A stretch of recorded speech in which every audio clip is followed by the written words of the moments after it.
All right, this is a beautiful one right here. Let me check this out.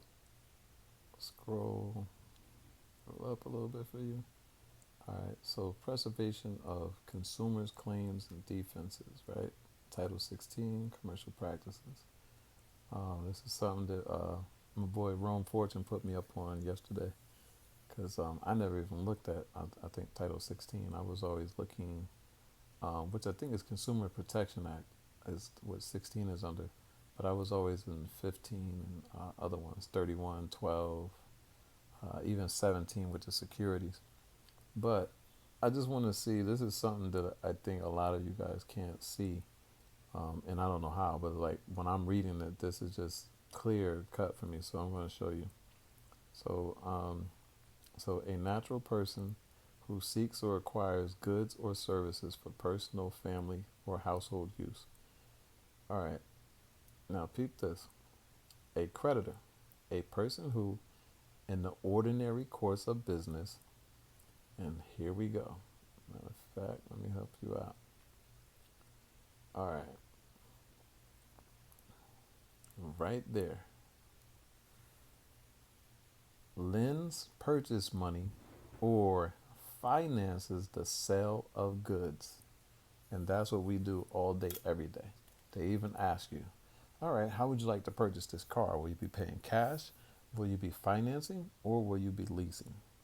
So most questions, well, actually, not even. In all those circumstances, the answer will be you are financing.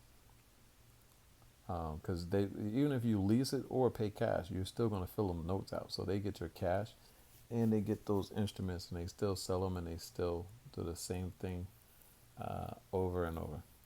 All right. So it says consumers on a deferred payment basis, right there. Make sure I get that up for you. That is everything that you're doing. Consumers on a deferred payment basis. That's why, um, basically, like, on credit, that you're getting it and you will make these payments in the future. So it's deferred. Um, let's see the other thing. I'm trying to make sure I get everything for you. All right, right there.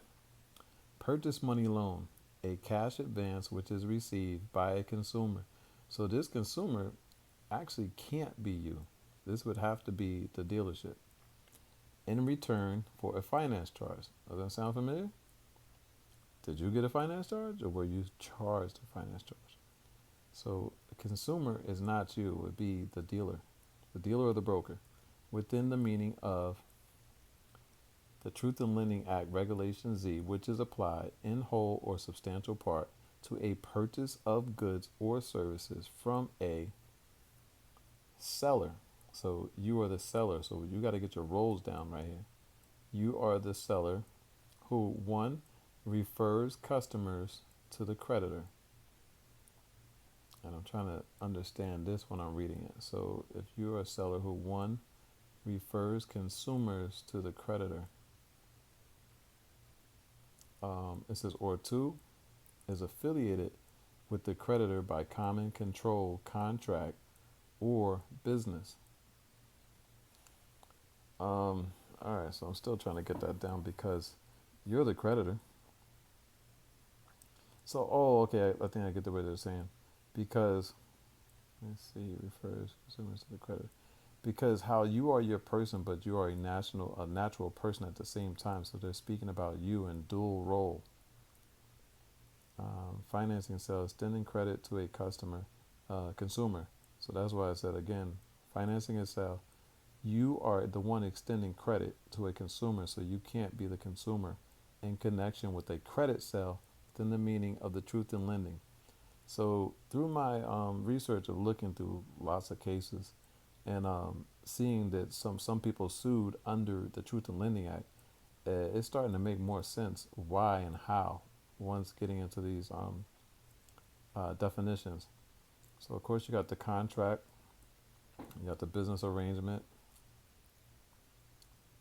consumer credit contract, an instrument which evidences or embodies a debt arising from a purchase, money loan transaction, or a finance sale as defined in paragraphs D and E of this section.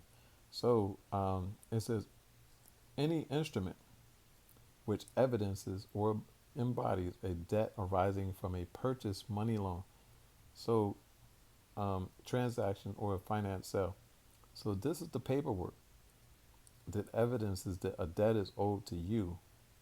So it says a person who in the ordinary course of business sells or leases goods or services to consumers. So again, the seller will be you.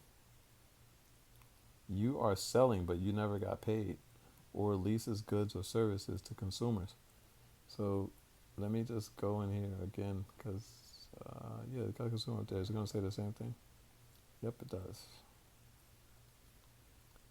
So it's so confusing and encrypting when reading this, because even as I understand it, and the way they have it, and the roles flip flop and flop around, it's hard to keep up with it. But yeah, it seems like whatchamacallit, Truth in Lending Act is definitely where it's at. And of course, you would bring these to the Federal Trade Commission, which again falls under the Consumer Financial Protection Board, which is so funny because again, you're not the consumer. But this is just something I just wanted to share with you guys real quick. Hopefully it gives you some clarity and hopefully not prompts you to ask like 290 questions, like no less than.